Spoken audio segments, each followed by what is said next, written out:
د افغانستان اسلامي امارت لوړپوړي چارواکي توندې نیوکې پاکستان په افغانستان کې پیاوړی حکومت نشي زغملی.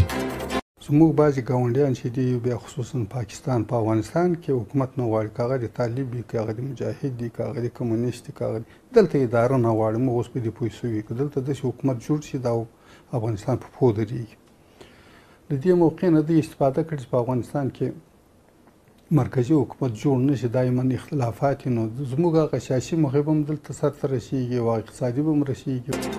سلامونه ستړي مه شئ، وخت مو په خیر. پام وکړئ د اران ټي وي یوټیوب چینل څخه د نن ورځې تازه او مهم خبرونو ته.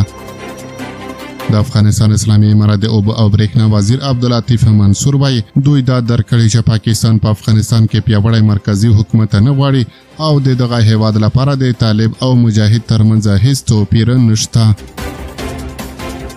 د نوموړي په وینا پاکستان له هر هغه حکومت څخه بیره لري چې د افغانستان خپلواکي او پر ځان بسیانه ټینګه کړي.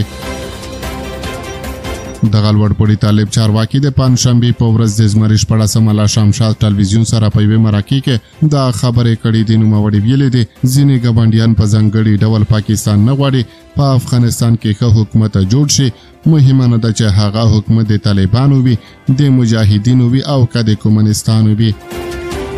نوموړي زیاته کړې چې اوس دوی پوهیږي چې پاکستان نه غواړي په افغانستان کې داسې حکومت راشي چې په خپلو پښو ودرېږي او پر ځان متکي وي. د ښاغلي منصور په خبره پاکستان فکر کوي چې د شخړو او کړکېچنو په پارولو سره به افغانستان کې خپل سیاسي او اقتصادي موخې ترلاسه کړي. د افغانستان اسلامي امارت د برېښنا وزیر د اسلام آباد هغه تورونه رد کړل چې ګوند د پاکستاني طالبانو تحریک ټي ټي پي غړي په افغانستان کې پناه ځایونه لري. نوموړي ټینګار وکړ چې د دوی د بیا ځلې واکمنۍ له پیل راهیسې تحریک طالبان پاکستان په افغانستان کې هیڅ پټن ځای نه لري. نوموړي ویلي دي چې پاکستان باید خپلې کورنۍ ستونزې د افغانستان پر غاړه ونه غورځوي. د افغانستان خاوره د ګاونډیانو او د سیمې هیوادونو پر ضد نه کارول کیږي.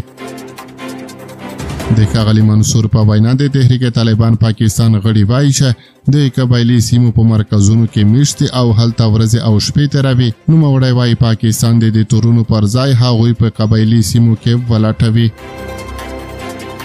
دغه څرګندونې داسې مهال کېږي چې د اسلامي امارت او پاکستان اړیکې د 2 کالونو د ترینګالتیاو او یو پر بل د تورونو وروسته د ښه کېدو په لوري روانې دي. په وروستیو کې د پاکستان د بهرنیو او کورنیو چارو وزیران کابل ته راغلل او د اسلامي امارت مشرانو سره د تحریک طالبان پاکستان مخنیوي، اقتصادي او امنیتي همکاریو په اړه خبرې کړې دي. دواړو خو سلا وکړه چې خپل ډیپلوماټیکې اړیکې به د سفیرانو تر کچه لوړې کړي. هممهاله راپورونه وایي چې د دواړو هیوادونو اقتصادي اړیکې هم د پراخېدو په حال کې دي. ټاکل شوې وه چې د اسلامي امارت د بهرنیو چارو وزیر امیر خان متقي هم پاکستان ته سفر وکړي، خو د یو شمېر تخنیکي ستونزو له امله دغه سفر ځنډېدلی دی.